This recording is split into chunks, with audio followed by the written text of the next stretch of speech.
Weekdays, 9 p.m. IST, 3:30 p.m. GMT. Gravitas. Seeing is believing. This week on Tech It Out, we tell you about a TikTok school. Find out how AI models can help fashion brands promote diversity and inclusion. And we bring you a wrap of all the latest tech breakthroughs. This and more on WION World is One at these times.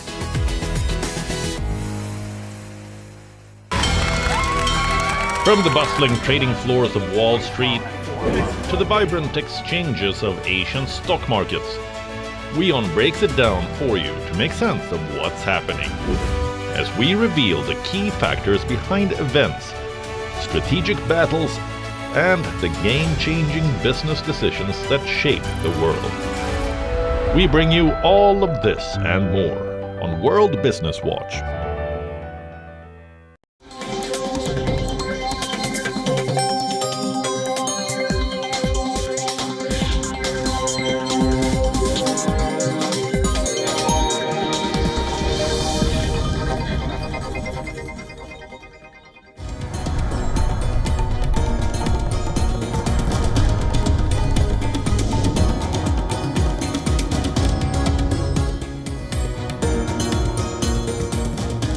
Hello and very warm welcome. You are watching World DNA with me, Raisha Sehgal, and our top focus on the show right now is that there's massive anti-government demonstrations in Tel Aviv with a sense of urgency on the diplomatic front for a hostage deal in the Israel-Hamas war. We'll of course be tracking that very closely here on the show, but first the headlines.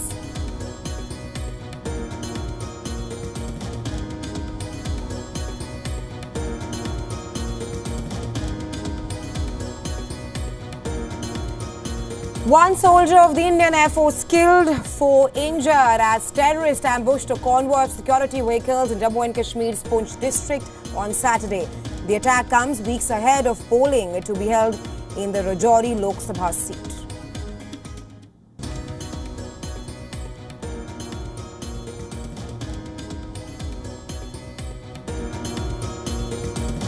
Massive anti-government demonstrations in Tel Aviv as crowds demand measures to bring back the hostage and fresh elections to replace the Benjamin Netanyahu government. This amid talks underway in Egypt to hammer out a truce deal between Israel and Hamas.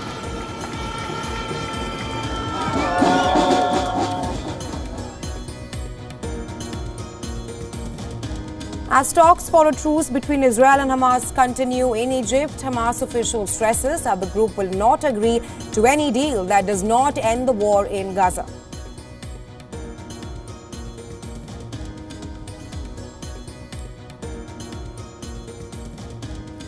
Russian missiles pound Kharkiv in Ukraine for a second time on Saturday, causing a massive blaze in an industrial area. Ukraine claims it downed 13 Russian drones that earlier targeted Kharkiv and Dnipro regions.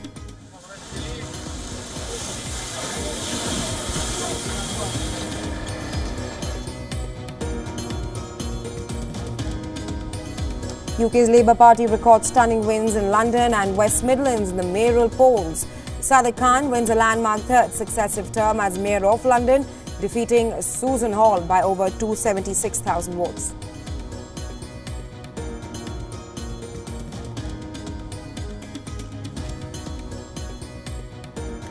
Chinese President Xi Jinping to reach Paris on Sunday, the first stop of a 5-day Europe tour, amid rising differences between China and Europe on trade issues. French President Emmanuel Macron calls for a reset of economic ties with China.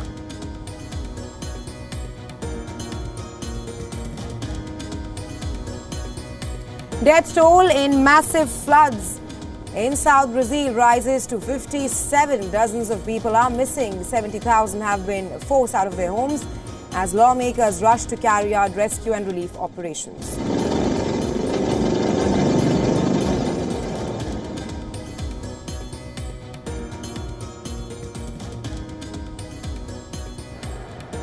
Real Madrid win record extending 36th Spanish League title. Los Blancos claim the title after the win over Chiaris was coupled with a defeat for Barcelona against Girona.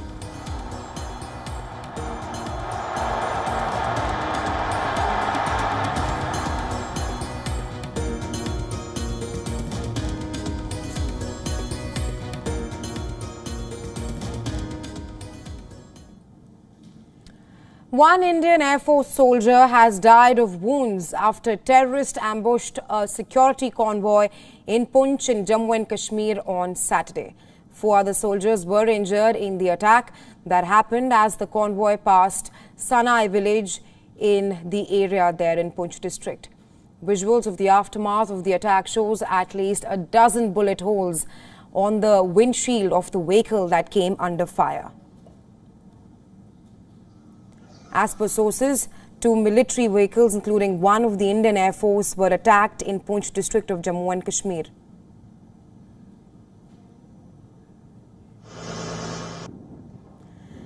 The 4 injured soldiers have been taken to the military command hospital in Udhampur. One of them is said to be in a critical condition.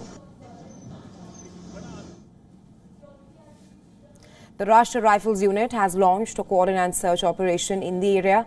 The vehicles have been secured inside the airbase in the general area near Shasitar. The attack on the military convoy comes weeks ahead of elections in Rajouri district of Jammu and Kashmir.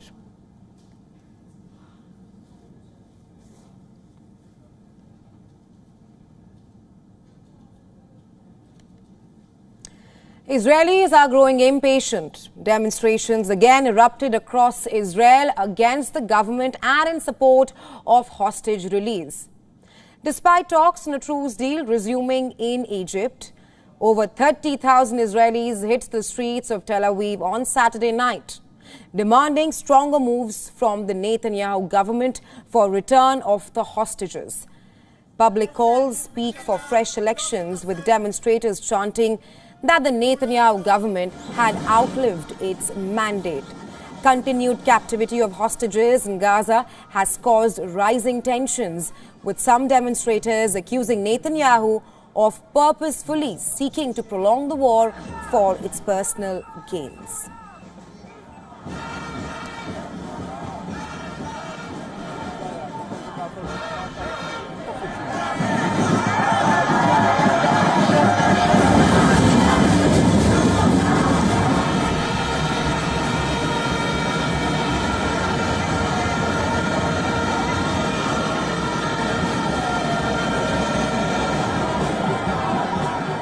I think that the ceasefire is adamant that the most important thing is to bring the hostages back and to get humanitarian aid into Gaza, and that's the most important thing, and the ceasefire will serve that.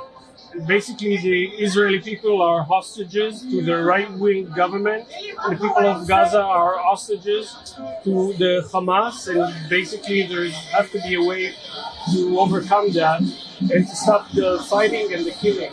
Just for now and to get everybody home. On the diplomatic front, talks between Hamas and Israel resumed in the Egyptian capital with hopes of progress. CIA Chief William Burns is also present there, besides representatives from Egypt and Qatar. According to details released by Britain, the mediators were to hear the militant group's response to a proposal that would halt fighting for 40 days and exchange hostages for Palestinian prisoners. Despite Egyptian media reporting that some progress has been made, a senior Hamas official has insisted that the group will not agree under any circumstances for a truce until there is a complete end to the war, which also includes Israel's withdrawal from Gaza. The Hamas official has also accused the Israeli Prime Minister of trying to derail the proposed Gaza truce and hostage release deal with his continuous threats to keep fighting the militants. The official says that Netanyahu is personally hindering efforts to reach a truce deal for his personal gains. On the other hand, Israel, which is yet to send a delegation to Egypt, according to reports, an Israeli official has said that a delegation would only go if there was a positive movement on the proposed framework. Despite months of shuttle diplomacy, mediators have failed to broker a new truce, with major sticking points remaining, like Israel's insistence on launching a ground invasion into Gaza's southernmost city of Rafah, where millions of civilians have taken refuge, and Hamas's demand for a lasting ceasefire.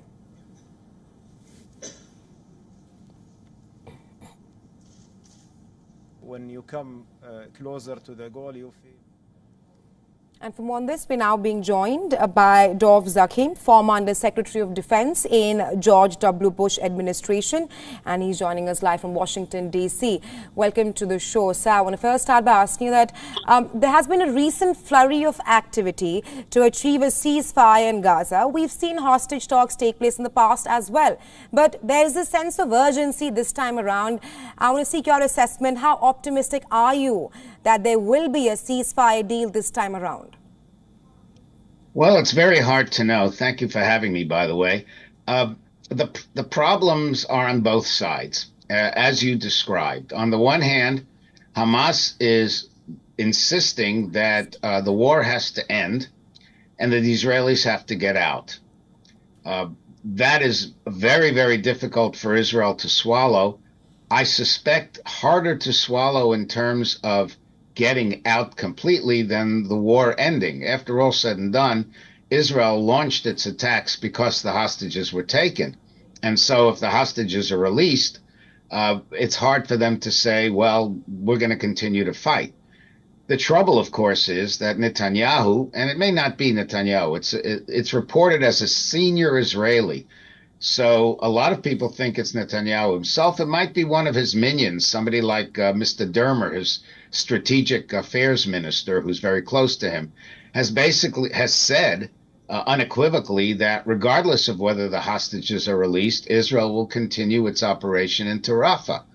Now that, I suspect, is why you're seeing so many Israelis demonstrating in such large numbers. This week, by the way, is Holocaust Memorial Week. Memorial Day, actually, will fall this week. And the motto of the Holocaust Memorial has always been never again. And a lot of Israelis are saying, well, if it's never again, why are we letting the hostages rot in Hamas' hands? And oh, by the way, Hamas not long ago said it couldn't identify all the hostages. All of a sudden, it now says it can release them all. So there's a lot of doubt as to Hamas's credibility. There's a lot of concern about Netanyahu's attitude. His own fellow war cabinet minister, Benny Gantz, former chief of staff, former defense minister, has said that whoever made the statement about going into Rafah regardless should wait and see what exactly a deal might look like, which is an obvious criticism of Netanyahu and his people. So there's no agreement inside Israel. There's no agreement on the Hamas side how far they're willing to concede. And the negotiators who've been working tirelessly, and I include especially among them not just the Egyptians, but Bill Burns, the head of the CIA, who keeps going to Israel, to the Middle East rather, to negotiate a deal and hasn't come up with one. And he's probably the best negotiator America has. It just shows you the frustration that is holding things up for the time being. So will it happen? To answer your question directly, I just don't know. And I don't think anybody really does. Right, Mr. Zakheim, you've clearly laid down the sticking points. While Hamas says that they will not agree to a deal that does not end the war in Gaza. Meanwhile, Israel is adamant, like you mentioned, on a Rafah invasion. In such a backdrop, in such a context, how do you see Washington placed at this point of time? Because we've heard that Hamas has also been seeking Washington's guarantee for a cessation of hostilities. Well, what Washington has been saying is it has to be what they call sustainable. Now, does that mean a permanent ceasefire that goes on forever? Well, it's hard to say forever in the Middle East anyway. But clearly, Washington is getting frustrated. Biden is personally frustrated. And as I said, how often can we keep sending the head of our CIA, who has to deal with intelligence issues all around the world, to the Middle East to negotiate this thing? And so clearly Washington is going to add to the pressure on Israel. It has many vehicles to do so. I've spoken about that actually on this particular show in the past. But at the same time, as Tony Blinken, the Secretary of State, has said, Hamas is making it difficult. And so here, I think Washington's pressure would have to be on Arab allies, and particularly the Qataris, to push the Hamas people to make concessions on their own. So the pressure has to go both ways, but there's absolutely no doubt that the administration, and I think just about everybody in Washington, wants to see a ceasefire and the release of hostages. Right, Mr. Right, sir. Thank you so much for taking our time and joining us here on WION and sharing your insights with us. Thank you for having me.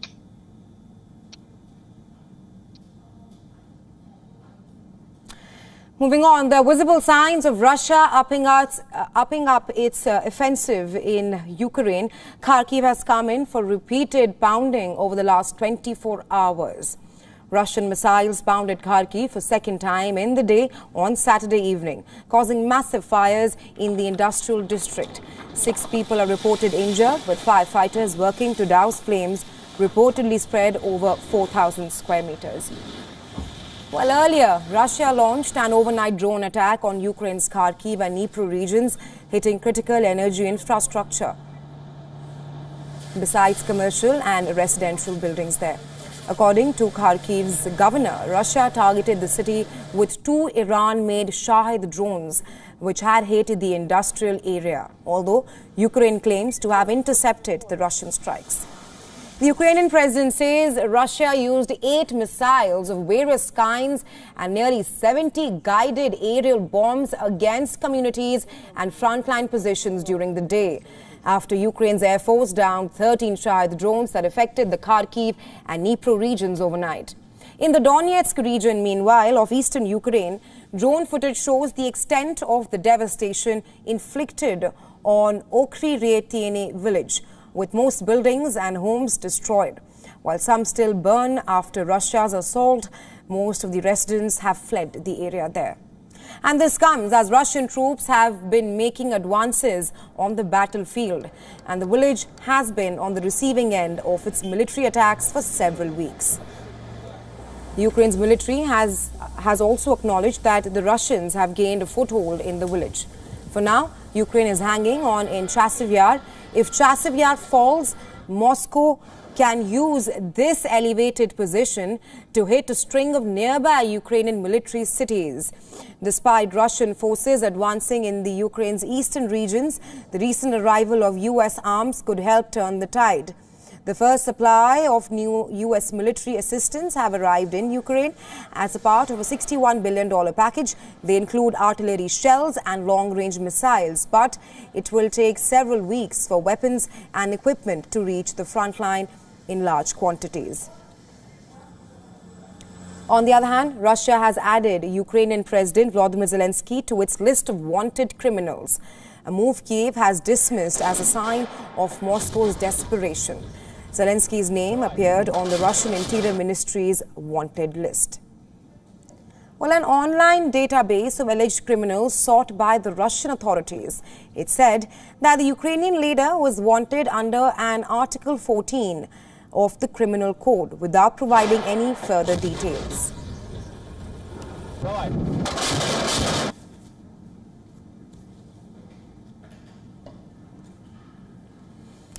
Moving on, amid pro-Palestinian demonstrations in U.S. college campuses over the last week, several colleges are now holding commencement ceremonies for students as they have taken strong measures to stop disruptions. Well, University of Michigan's commencement ceremony was underway when demonstrators in graduation caps and gowns unfurled Palestinian flags and posters in support with Gaza. They chanted anti-war slogans. Police stepped up to break these demonstrations there. UVA grounds at a pro-Palestinian protest. At the University of Virginia, the demonstrations turned violent by the end of Saturday afternoon as state troopers stormed an encampment of anti-war demonstrators. The demonstrators waved Palestinian flags and chanting pro-Palestinian slogans.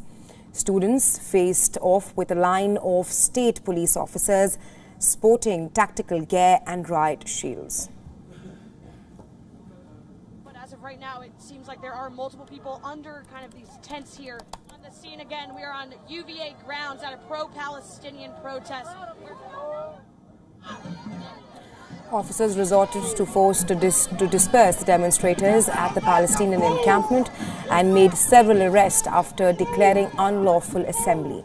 They dismantled the tents, used tear gas and even shoved their bicycles to push back on the demonstrators outside the University of Michigan Museum of Art.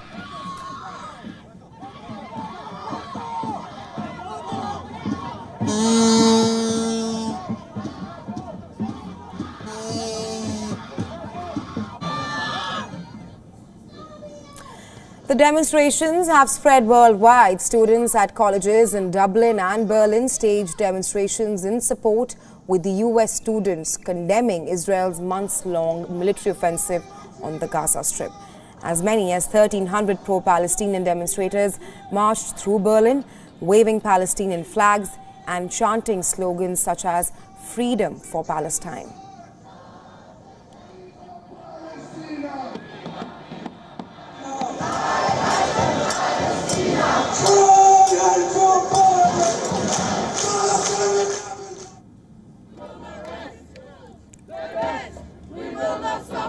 Demonstrations have also begun in campuses in the United Kingdom, including University College London, the University of Warwick and Newcastle University as well. We will not stop, we will not rest.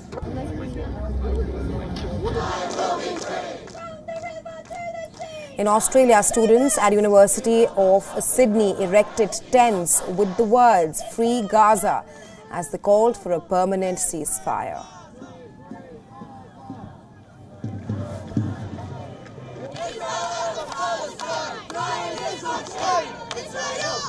Just give me a package, baby. Justifies the flattening of Gaza.